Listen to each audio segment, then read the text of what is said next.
এবছর কালী পুজোয় ঘটছে বিরল ঘটনা।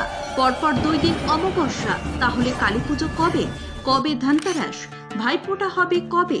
মাত্র 1 মিনিটে জেনে নিন সবটা। এবছর ধনতেরাস হবে 18 অক্টোবর শনিবার।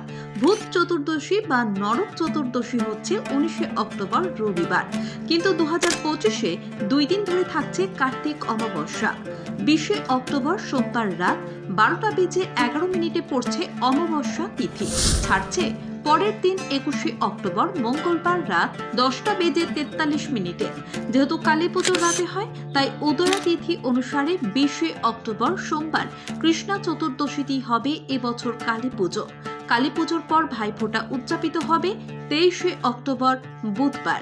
ভুলে যেতে পারেন এই ইনফরমেশনটি, তাই আপনার প্রিয়জনের সঙ্গে শেয়ার করে রাখুন ভিডিওটি। আরও এই ধরনের ইনফরমেটিভ ভিডিও পেতে আমাদের ইউটিউব চ্যানেলটি সাবস্ক্রাইব করে এবং ফেসবুক থেকে দেখে থাকলে পেজটি ফলো করে পাশে থাকুন। ধন্যবাদ।